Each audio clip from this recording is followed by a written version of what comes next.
This is the Analysing Anfield podcast on the Blood Red channel, bringing you the best tactical and statistical analysis of Liverpool FC. Hello everybody and welcome to this week's episode of Analysing Anfield, your tactics and analytics podcast, courtesy of the Blood Red channel. I'm joined by the usual co-host, David Hughes. How are you, mate? Fit and healthy or? For now, mate. Yeah, for now. Tell me about it. Yeah, don't know about the next couple of days. I know, well, this podcast is probably up in the air as well. Yeah, no, it is. You never know is. what's going to happen, I suppose, do you? It is going to be a strange few weeks. And yeah, we're probably going to have to do it, via Skype or something? Yeah, maybe, yeah. We'll see how we go. Those that tune in via video on YouTube might have to do without our faces for a few weeks. And speaking of strange few weeks, Liverpool sadly exited the Champions League, which we will have to address, of course. We're going to talk a little bit about Bournemouth, but I appreciate that most listeners probably won't be too bothered by it. Yeah. And we'll look ahead to the Merseyside Derby, which obviously it helps that we're blue in the co-host seat. How are you feeling about that, by the way? You know what? It's really hard to think about the game, actually. I know we will talk about it, but just with everything that's going on, you have no idea what circumstances it's going to be played under, if it's going to be played, or, you know, by the time this comes out, because it's changing every 10 minutes, isn't it, at the moment? We don't know if there's going to be any fans in attendance, and I think that's going to be huge. Put it this way, if there's no fans in the ground, no home advantage, I expect a comfortable win for Liverpool. Yeah. I mean, we so do I, but I suppose we can get to that. Yeah, we will. But we'll start off anyway with the relatively easy one to cover, and that's Bournemouth. I must say it was trickier than we expected. Yeah. These are often a comfortable opponent for us. We usually get through them fairly easily, very rarely concede, and we usually score about 3 or 4 in the process. But this one was a little bit tighter, and Liverpool... Was you at the game? Yeah. Liverpool actually on the day, which I said to you before, at least according to our provider, lost the expected goals. 1.2 for Liverpool and 1.3 for Bournemouth, which basically captures a draw. Yeah. I'm not sure if that's how I felt in the ground.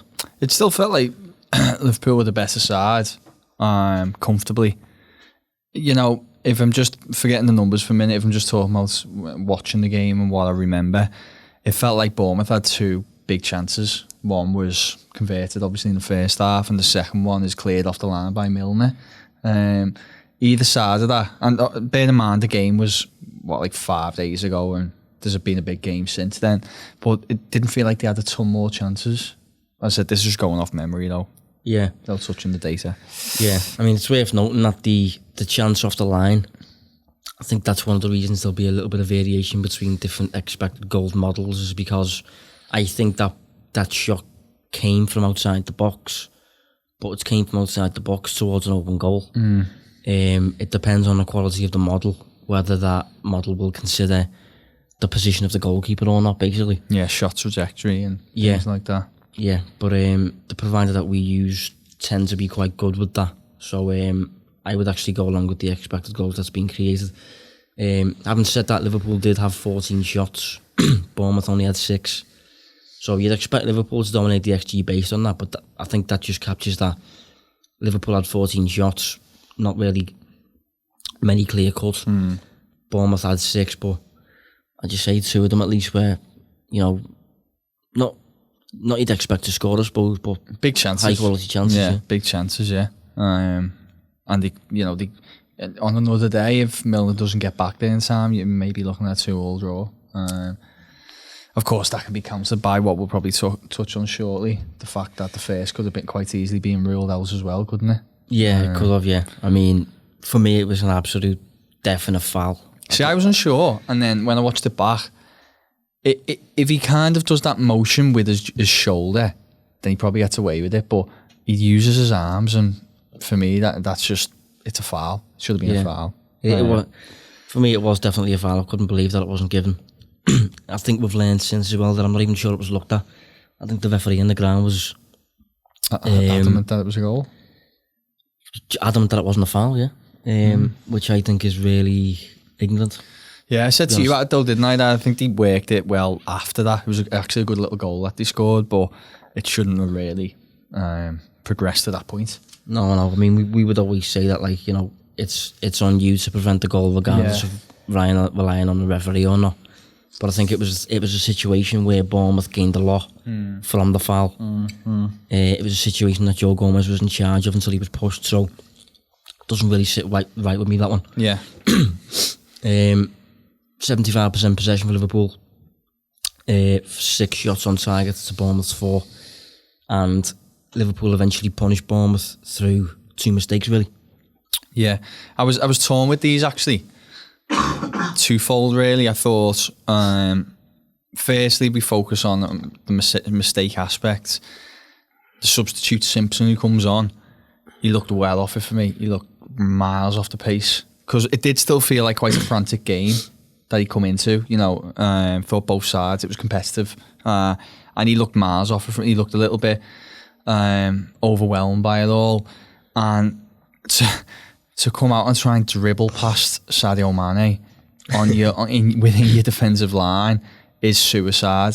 I think defenders can get away with like a shimmy of some kind just to create space to clear the ball. But when he had a long ball option on him and he tried to dribble past Mane, when you've just only been on the pitch for maybe 10 minutes, if that, it was suicide. But then it stemmed from his poor first touch, didn't it? His first touch was awful. Yeah, it wasn't great. And obviously he could be blamed at some fault for his decision making for the second. But the point I was going to try to make was, you know, how much do we attribute that to mistakes, but then also praise Liverpool for, you know, the pressing in terms of trying to win the ball back and putting this pressure on. It's what they do best, isn't it?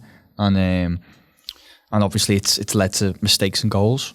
Yeah, I mean, did you catch match today on the night? No, I didn't. No. Well, he's actually a left-footed centre-back, left-sided as well. Oh, he played Nathan on the Ake is left-sided too. Oh, okay. So it was 2 left-sided centre-backs on the day when he came on, and Simpson got put on the right, which was out of his comfort zone at Anfield. Yeah.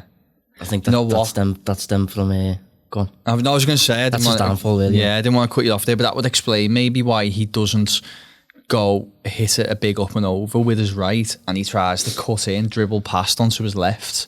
Maybe, you know, if he had the ball on his left, he probably would have played it long. But Liverpool give him no time to settle and force the mistake. Yeah, it was why he was really awkward in possession and things like that. Didn't have his angles right. I feel a bit bad now because I give him a little bit of down the banks at half time, saying he looked well off it, but I think he's only young. No, I do think. Yeah, I think he's about 23 maybe or something like that. There was debate on Match Today actually as to whether maybe Eddie Howe, Monday Night Football, I think it might have been actually, whether Eddie Howe should have, with Nathan Ake being the more experienced, put Nathan Ake on the right side. Yeah. Let him be out of his comfort zone and put Simpson on the left, but he obviously didn't. Well, that's probably fair, that actually. And Liverpool's second was, you know, similar, I think. Virgil van Dijk playing a through pass after the ball was lost again by Simpson, I think. So I think Simpson plays a crap ball through the middle when he shouldn't. It was a bad on the ball decision, and it goes to someone. I feel like it might seem Fraser maybe. I think it's Fraser who loses the ball, but you can see he gets frustrated because he kind of lifts his arms in. Why am I getting the pass there? It's ridiculous. And then Van Dijk so quick and puts that ball through for Mane when Mane was run through on goal, did at any point you think she's going to miss this? I didn't know, but having said that, I do think he's a little bit off it. Do you? Lately, yeah. I just knew he was going to score, you know. I was confident he was going to score. He's one of those players. But interesting, yeah. Good finish. It was, yeah. Little bit of an uncomfortable game, I suppose. I think it followed the theme of, we conceded first again. Yeah, he flagged that last week, didn't he? Yeah, it's something we've mentioned a few times now. Liverpool need to stop conceding first, and we did it again against Bournemouth, and from then on, it was an uphill task. Managed to get through it. But going into the Atletico game, it probably wasn't, not ideal preparation, I suppose, because it wasn't a comfortable win and things like that. So, just working out there, 9 of Liverpool's league games this season now have finished 2-1. Have they? Yeah, that's a third of the all Premier League games, roughly, isn't it? Yeah, it'd be interesting to see how many we've actually won by a 1-goal margin. 'Cause I think it's quite a few. I've got it here now. We've got 4, 5, 10, 13. Should have done this before we come on. Both, I think it's around 13. That's just at first glance, which is... That's like half. Yeah, interesting. Half the wins. So we'll move on anyway. We'll put that one on the back seat now. 3 points. But Atletico Madrid. Mm-hmm. Yeah. I've just finished crying 5 minutes ago. Is this another opportunity though to maybe flag to all the people that was giving a stick about saying it was a tough draw? That it was a tough draw. Analysing Anfield listeners should get a bit of confidence out of this, I think, because I think we got this one spot on, to be honest. Definitely a 180-minute tie. Yeah. Went into extra time where anything can happen. Anything did happen. All that sort of stuff. Low block. I don't think they weren't the team to collapse like many thought they might have at Anfield. Could deal with that intensity, and it was the matchup that we projected, but that was a bad thing. Yeah. But having said that, I must say that I mean, we're recording today the morning after, so it still feels very fresh, but I must say I thought Liverpool were brilliant. Yeah. I thought Liverpool were absolutely as good as you can possibly be against this Atletico team. I think in truth, they just lacked a little bit of fortune on the night. You know, the goals just weren't going in for them. That sounds so basic, but if you think that Robertson one, where it hits the bar, you know, a couple centimetres below, and that goes in, and there was so many of them on the night. Keeper was fantastic as well for Atletico.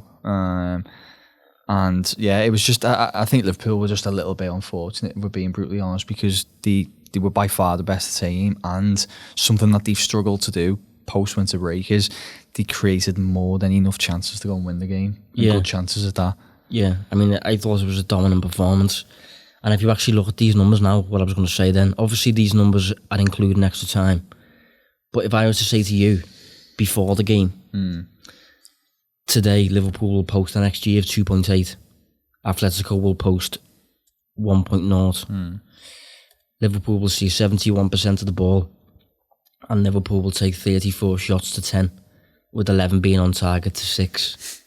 What would you expect from that? You'd be looking maybe, 3-0, you know, something more. In fact, has anyone looked at what last season's that 4-0 against Barcelona was, in terms of... Probably lower than that. Yeah, obviously this is a different provider, but normally the narrative fits. It was Liverpool 4-0 against Barcelona at home. XG was 2.7 to 1.0. Oh yeah, it's virtually identical. Yeah, virtually identical, and that game finished 4-0. Yeah, it's crazy. But if you look at those numbers, you know, performance indicators there, they do capture Liverpool being just a superior team on the night, deserving to go through.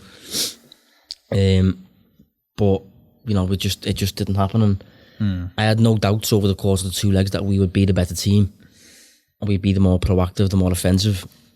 But I just knew that Atletico would capitalise on a set piece, or a mistake, or a refereeing decision, penalty, you know, whatever it may be. And we conceded twice over the course of 2 legs and 20 minutes maybe. One was a set piece in the very first minutes of the first leg. That bounced off Fabinho's chin, I think. Yeah. And the second one was obviously the mistake that we'll get to. So yeah, just really frustrating that you can be perfect for such a long period, but you can still go out. That's why they're so good. What I was really impressed with them was after they conceded, it didn't feel like the game plan went out the window. And the best example of that was time wasting. You know, they were still kind of happy to run the clock down when it was 1-0 on the night, and it just kind of felt like there was no panic there whatsoever. You know, there was. The team just taking the stride, and it was like they basically said, look, we're probably not going to keep a clean sheet over there, but this is going to be our game plan throughout the night. And I think that's why they managed to kind of come on strong a little bit later on in the game. Yeah. In terms of why we think Liverpool performed so well. I think we got the tactics right on the night. Obviously, if you're coming up against a 4-4-2, Atletico's midfield bank of 4 and defensive bank of 4 are virtually inseparable.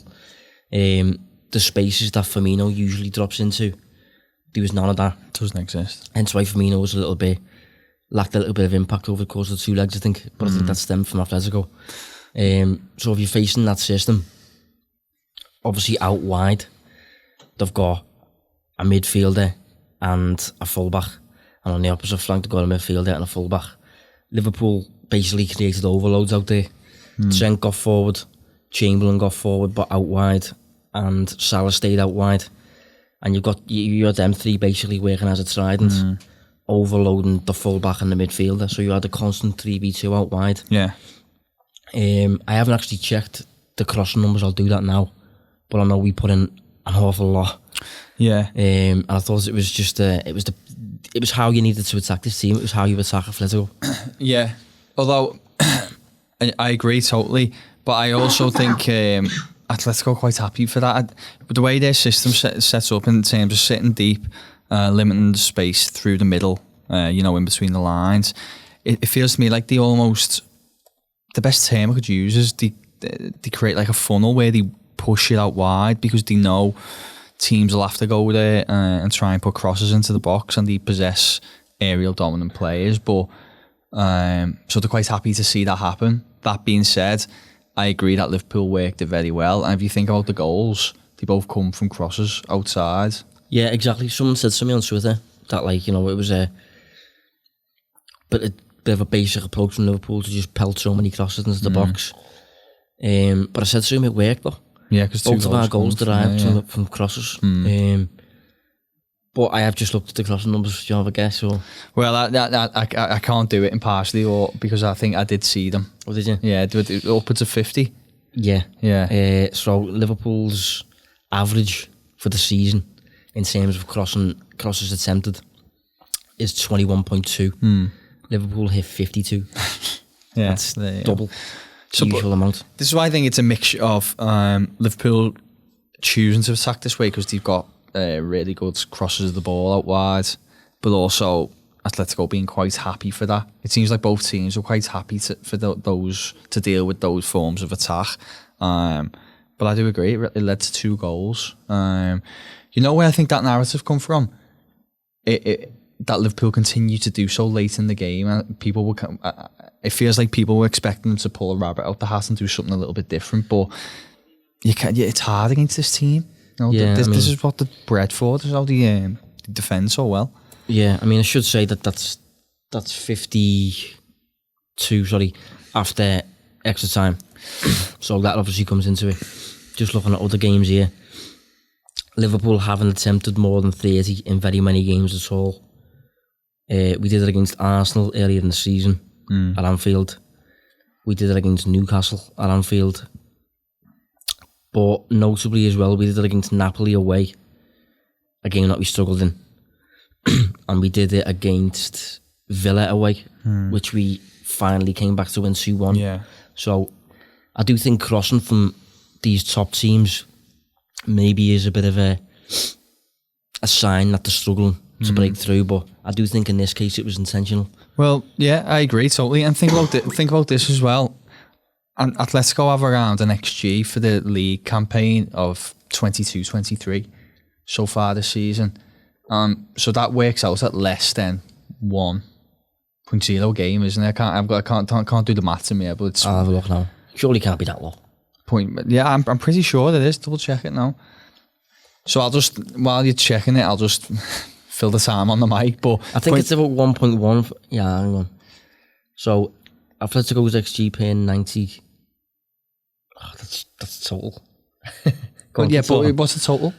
The total is 36.6. XG against? Oh, XG against? Yeah, sorry. Yeah, let me start again. Yeah, XG against, sorry. Oh, yeah, you're right there. Yeah, so XG against is around what is it? 21.5. So 21.5. So that's a lot less than one. I wish I could work it out in my head. 27 games, so yeah. Do it now. Sorry about the maths on this show. Yeah, but this is why we rely so heavily on computers.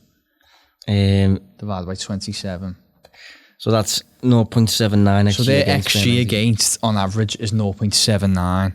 And Liverpool created what against them? Including extra time, 2.8. You know, that shows that Liverpool created good quality chances against a side that normally allow very little. Yeah. So you can't argue that it didn't work. As I said, I think people were just a little bit frustrated that they couldn't find something different late on, but it's hard. You know, it's hard to do that against this team. Yeah, I mean, in terms of that little attacking side that I spoke about on the right side particularly, I think that stems from, that goes back to a point that I made a few weeks ago, I think, when I was talking about Liverpool and signing dangerous players, having dangerous players all over the pitch with attacking threats. Because if you're coming up against Salah, Ox and Trent, who do you leave unattended? Yeah. Because Double-edged each one of them is sword, dangerous, isn't it? yeah. It's the double jeopardy thing. I thought Ox played well, actually, last night. I meant to say that, actually. I thought Ox was brilliant. Yeah. Proper central midfielder performance. Yeah, really like a threat driving with the ball, and he looked a threat on the edge of the box as well. He had a few shots, which they didn't come off, but even when defenders start knowing that you're willing to take these shots on, they start feeling more pressure, don't they, to close the player down, which then creates spaces elsewhere. So he was a good player yesterday. Yeah, I think when he plays like that, he reminds me a little bit, only a little bit, of Gerrard.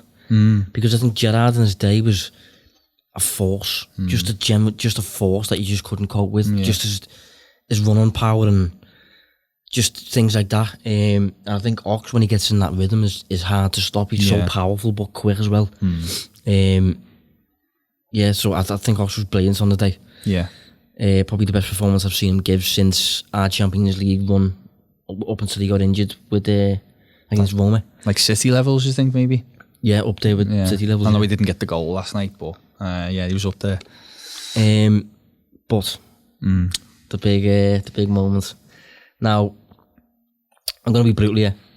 We usually go in to, we try to go into extensive detail on the show as to why certain things happened and all this stuff and get to the bottom of things and that. But I feel comfortable saying that Liverpool out of the Champions League because of one player. It's all Adrian's fault, and I feel terrible saying that, but it's true. I can't get past it. We are out because of one player. The performance was perfect.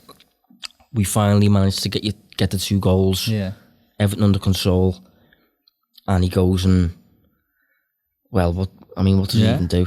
Yeah, am I too harsh there? No. Well, look, I've got a confession, and this is the only time I get to admit it. I couldn't say early in the season on the show because, I don't want. He was a bit of a poster boy, and I don't want any abuse or anything. But I do not rate Adrian at all. Do not rate him. Don't particularly like him. So I haven't. What? I don't really rate him either. No, I'll get to that. But I look back at last night. I think it's on him. That ball's terrible, and he doesn't even rectify it with the save. It's when the shot comes in, it's still a savable shot. And all right, he slips or whatever, but you've got to be doing better at this level. Liverpool have been put in a position where they've had to rely on him because of injuries, but he should be nowhere near this level at all. He's not good enough. He's been found out a couple of times now in that. He's arguably cost. I don't want to. I feel I'm going really bad, but while we're on the subject, if you think about Chelsea and this game, he's arguably put Liverpool out to. I know there's other variable factors, but he's put them out to 2 competitions. You go from pursuing a potential treble to being left with the Premier League. Yeah, which obviously isn't a bad prize, but it's frustrating from where we were talking about where they were like 4 weeks ago as a side compared to now. Yeah, I agree with everything you just said. There was a moment earlier in the match when I think it was João Felix took a shot from outside the box, and it wasn't a particularly strong shot, and he fumbled it into the path of Saul, I think it was. Oh yeah, and he recovered. He made the save, fair enough, but that fumble, the parry that he did, just epitomised that he was nervous basically. Yeah, he didn't have a level head, and when it actually came to the moment that he makes the mistake and he gives the ball away, I think it's Andy Robertson on the left is in acres of space. Just put your foot on the ball and give it to him. But he tries to put his foot through the ball. It drives along the floor. And I just say, he doesn't even rectify it with a save. It's a pathetic sequence of play where he gives the ball away and he doesn't have to, and he's not even under pressure. And then he can see without even getting a hand on it. And it's just incredibly frustrating because I've witnessed my club basically suffer from bad goalkeeping too much in the past decade. Karius, Mignolet, which we will get to. And obviously Alisson is out for the big game.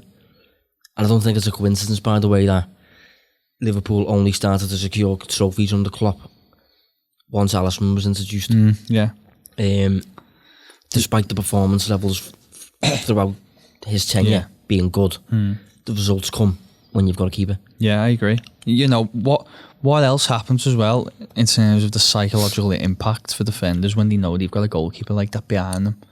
It completely changes everything, I think. I think it makes it changes the fans' perspective as well. Yeah, it adds nerves to the whole environment, doesn't it? It adds nerves to the defence, and the fans as well don't feel easy with him. And yeah, it feels like he's suddenly susceptible to more mistakes at the back. It's been frustrating actually from a Liverpool point of view to have him in goal because he's just not up to standard, sadly. Yeah, I mean, a few people are quick to point on. Apparently earlier in the season he did really well. I'm not sure on that. No, and I've questioned that on this pod as well. So in all of his Premier League games for Liverpool, I think he's played 11. He's conceded in all but 2 of them. Faced 28 shots on target in the Premier League. This is conceded 10. Alisson, for perspective, obviously a different level keeper, but Alisson, for perspective, has conceded 11 from 56 shots on target. So that's 28. That's double the amount of shots on target faced compared to Adrian, but just 1 more goal conceded. And he's been prone to the odd random thing that a keeper doesn't have to do. It's kind of the type of thing that a keeper would do if he's bored. I remember saying that a couple of months ago. Just doesn't fill me with confidence and stuff. And he doesn't feel agile to me, you know. He feels very slow. I suppose that stems from his age. I think he is getting on now. How old is he? 34. Yeah, but is that? I feel like that is still not a terrible age for the. I know what you mean. No, he comes across quite rigid. Yeah, like quite stiff. I think about 33. I think about that Brighton goal from the free kick dunk. I know that all happened very quick. He wasn't prepared. But it was just very slow getting over the line, and just on the. I had a little look myself. I wasn't sure what numbers you'd covered on it, but I just wanted to get a feel of what he's been like over recent history. And I had a look at his post-shot expected goals against from this season and his last kind of season that he played, which I think was not last season, the season before, where he was actually regularly playing. West Ham. Yeah, and it was his post-shots expected goals against was a total of 35.7, and he conceded 39 goals. And you might initially look at that and think, well, it's not that bad. It's only an extra 4 or 5 goals he's conceded, but we're talking about Liverpool here. You know, we're talking about a top side, and he's a below average keeper on those numbers. So he's not average; he's below average on those numbers. Yeah, like that's alarm bells. And when you've got a below average keeper in a position as valuable as in between the sticks, then it normally leads to errors that lead to goals. Yeah. I mean, I must say, I don't think Liverpool will have anticipated him playing anywhere near the amount of minutes he has. In their head, he might never even play this season. Yeah. But having said that, that's 2... I'm not exactly sure what's wrong with him at the minute, but that's 2 muscle injuries, I think, that Alisson's suffered in the same season. If he's going down the route of picking something up every now and then, maybe you have to improve your second choice. Yeah. No, I'm glad you brought that up, yeah. Because also... I'm not saying this now, I'm just talking about the future, okay? At what point would you start being like, he's getting injured too? Because something that's really appealing about the very elite players is not only that they got the talent, but they're also always fit. Van Dijk, for example. Yeah. Van Dijk's never injured, is he? Obviously, touch wood, not wishing nothing upon him. But, does that start becoming a bit of something that puts you off a player if Alisson does start picking up these niggles? Especially in goal. I don't think it'd put me off him, but I think if... we get to this point next season and he's maybe had another 2 injuries. And when I say injuries, I don't really mean hamstring. I mean like the one against Norwich in the first day of the campaign was non-contact. If he's going down that route, I by no means ever would replace him, no chance, but just in terms of upgrading your second choice to someone who's a bit more capable. Fair point. But I have a theory anyway. I have a theory that as good as your performance can be, which the coach is responsible for, as good as your performance can be, if you don't have a goalkeeper, and when I say a goalkeeper, obviously everyone's got a goalkeeper. I mean, if you don't have a decent goalkeeper, your results will always remain relatively in the balance. And I've got a few examples of that. So, firstly, 2017-18 campaign, Liverpool finished 4th in the Premier League. United finished 2nd. Liverpool, according to expected goals, were 18 goals better. And Liverpool, according to expected goals against, were 9 goals better. So according to performance levels on the pitch, Liverpool were a better side than United. Liverpool had Mignolet in goal, I think, that season. United had Prime De Gea. Liverpool ended up scraping a Champions League spot, 4th place. United finished 2nd under Mourinho. And I think a lot of that difference was made, despite Liverpool being the better team more often than United were. United had them difference makers at the business end of the pitch in goal. Liverpool didn't. Another example I'll use from this season, we obviously write about Chelsea every now and then. Kepa. I think this season, Chelsea have conceded in total 8 goals more than they should have, despite being very good in terms of the performance levels. For me, they're probably the 3rd best team in the league. Yeah. But because Kepa has let in more than he should have, they don't get the results that the performances always deserve. And this is what happens when I know you've got an example as well, haven't you? Have I? Well, Jordan Pickford. Yeah. I try not to mention his name anymore. I can be a little bit more honest on this pod. He's irritating. I mean, we can talk about him in the next section, I suppose. Yeah. One thing I do want to add, though, just to add to your point, is what it's kind of widely regarded in the analytical community that a goal roughly works out to value around 1 point in the league. If you look at last season, there was 1,072 league goals and there was 1,069 points. This season, there's 792 points and 784 goals scored. So theoretically, Chelsea are maybe 8 points worse than what they would have been if they had a better goalkeeper in place. And it kind of reiterates the point that you make, that maybe if in that season Liverpool had an elite goalkeeper, if they had De Gea, would they have been easily 2nd best side in the table? Comfortably for me, yeah. Yeah, so it's worth noting that. Yeah, it's just a very frustrating thing. And just if we're going to talk about Pickford, and what I will say is I think he's conceded around 6 more goals than he should have this season, and I think he's maybe the 2nd worst goalkeeper performance-wise in the division at the moment. Yeah, ahead of Kepa. Yeah. Kepa's bottom of the league for that, yeah. But yeah, I think that for me is the overwhelming problem.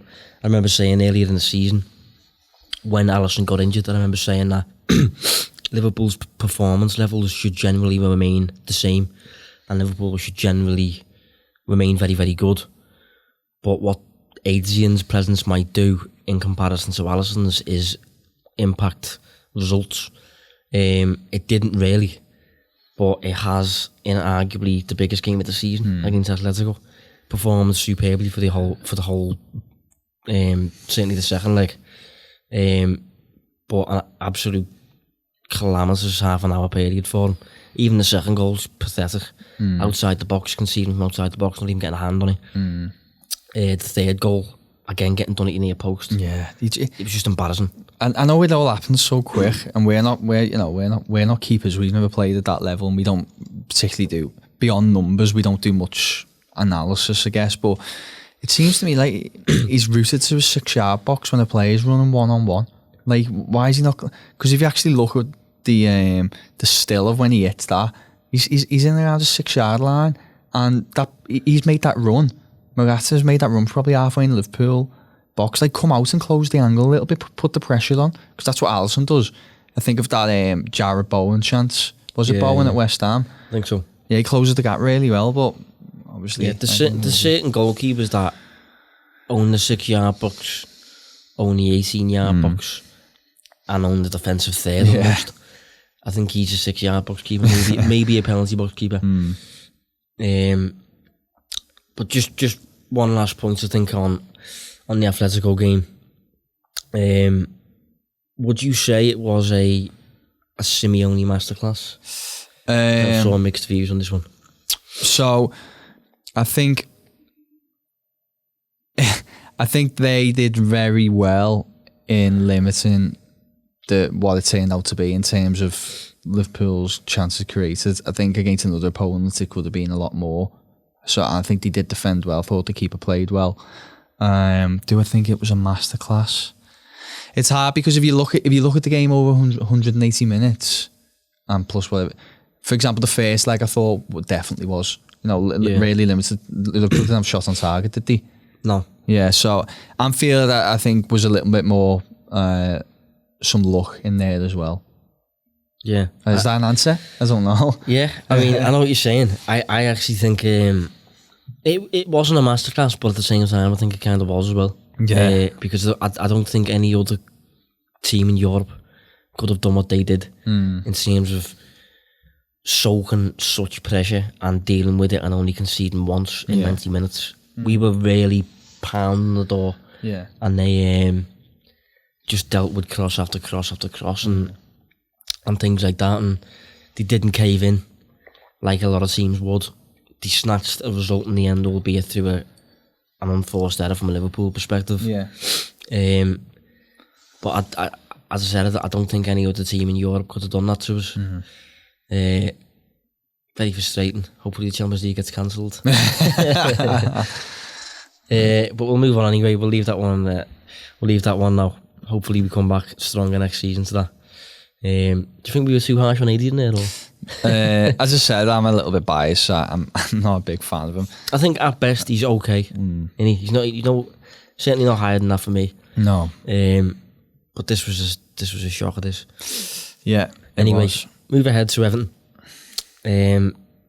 4th in the table since Carlo Ancelotti took over. Yeah. Impressively 2nd in the table for expected goals, behind only Liverpool. Attack has improved, definitely. Yeah, and at the expense of something else, of course, but we'll come on to that. 6th for expected goals against. And you mentioned there that the attack's improved. Why is it improved? It just seems to be a lot more cohesion. They seem to be playing a lot faster on the break. Vertical passing rather than trying to install this kind of control philosophy in possession. Seems to just be a lot more direct and trying to get the ball up to the opposition's penalty box as soon as possible and trying to get a shot off on goal. And they have, some people might laugh when they listen to this, but it is true. They have 2 really good, exciting young forward players as well in Calvert-Lewin and Richarlison. Yeah, I like to pair them very, very highly, actually. Yeah. I think they've drifted under the radar for some, but they are good players. Yeah, I was thinking to myself today that the pair of them at 22. Yeah. Both very, very physical, but both very, very fast as well. They're a nightmare then from an opposition defensive perspective. Yeah. I think they're one of the few pairings that I think will give Van Dijk and Gomez a proper game. Yeah, I'd agree, actually. But yeah, as you say, they don't really tend to sustain pressure or build very slowly or anything like that. They tend to attack very quickly, vertical passes, things like that. I actually checked that before. I don't know if you've seen this, Dave, but since Ancelotti's came in, there's a metric that I have a look at every now and then called passes completed within an estimated 20 yards of goal. And since Ancelotti came in, Everton are actually 2019 17th. Yeah. But you would say that sometimes you'd say that's bad, but I would be inclined to say that that's deliberate. Yeah. Because the team that are 7th, the team that are 18th are Wolves. Yeah. And we've compared. Have we compared? Yeah, no, yeah, we did, yeah, basically, because... On the Everton pod? Yeah, that was it, yeah, we spoke about it on there, and I covered something on it recently in a piece, but yeah, it's very much, you know, we know Wolves, don't we, that they sit back, tend to absorb pressure and then hit sides on the counter and get shots off quite quick in the penalty area, and that's kind of what Everton are doing. Everton used to press pretty aggressively, one of the more aggressive sides in the division in terms of pressing, but since Ancelotti's come in, that's dropped. It seems that they are looking to sit a little bit more, and as you've just hit nail on the head there, that trying to create chances fast in the final third. Yeah, I mean, a few of the changes that Ancelotti's made, new formation, so we've gone towards a 4-4-2. Few little alternative player roles. I know Sigurdsson's been tried virtually all over the place except the bench. Yeah, I don't know why he keeps getting forced in the side. Iwobi, Walcott, Bernard on the flanks, plays like, you know, centre-piece sort of thing. Digne, left back. Baines has played some minutes at left back as well, hasn't he? Played really well as well, actually. Yeah, and obviously the front two, which I'm inclined to think he's the type to identify his best players, isn't he? Yeah. And I think he's identified his front two as his best two players. Yeah. And allowed them to work in tandem, basically. And yeah, the playing style's changed a little bit. But I think that 4-4-2 that I've just mentioned, I do think that caused problems recently, specifically against Chelsea. Yeah. Big defeat. Yeah. A little bit unexpected for me. Same, actually, yeah. I didn't expect Everton to get a win there, but I expected a competitive game that they might just lose out, and it was a really, really bad performance. Completely overrun in the midfield. You know, they had a 4-4-2 with a midfield two of Gomez and Davis, which it'll be interesting to see if he plays that again, because it was bad, and I think bad, and I think Liverpool's midfield three, who normally are quite a conservative midfield three, would destroy them. But you destroy them in the sense of bullying them. Just play around them quite easily. Yeah, I think Firmino dropping in that kind of gap between the midfield and the fence would be quite easy. The problem is, I suppose then you could make it a 4. Yeah, like a midfield diamond around them too, and it'd just be easy. But that's funny you say that, because that's what Chelsea were doing a fair bit against them. You know, you had Gilmour kind of taking it from the defence, and then you had people dropping like Mount and Barkley's dropping in between the lines, and Davis and Gomez are just really slow and laboured in the middle. You need kind of speed and dynamism in there, you know, closing things down. Especially if you're in the two. Yeah, in the two, yeah. You need to be very mobile. In the modern game, you've also got, it's almost like that two have got to do the work of a three, isn't it? And they can't do it, and that's why it was so bad. So, yeah. I mean, one thing I picked up on with the 4-4-2 was that, obviously with it being a 4-4-2, Everton had 3 very clear lines, very clear banks that Chelsea consistently broke, methodically almost. So a pass would be played to Gilmour, who I thought was great on the day. Yeah. He'd receive and break Everton's midfield bank with a pass to Barkley or Giroud, and then they would then feed Pedro, would be running behind. I've actually wrote a piece on that this week that I'll be going out closer to the derby, but it's just on how Liverpool can basically break Everton's lines similarly, because rather than Gilmour, we'd probably have Fabinho, rather than Giroud would have Firmino, and rather than Pedro running behind, we would have Mane and Salah. Yeah. And that's obviously with Henderson and Wijnaldum just kind of drifting in between those two areas as well. Yeah. But having said that, Ancelotti could very easily look at what went wrong and fix it, because he's used a 4-4-2 against Liverpool several times with Napoli.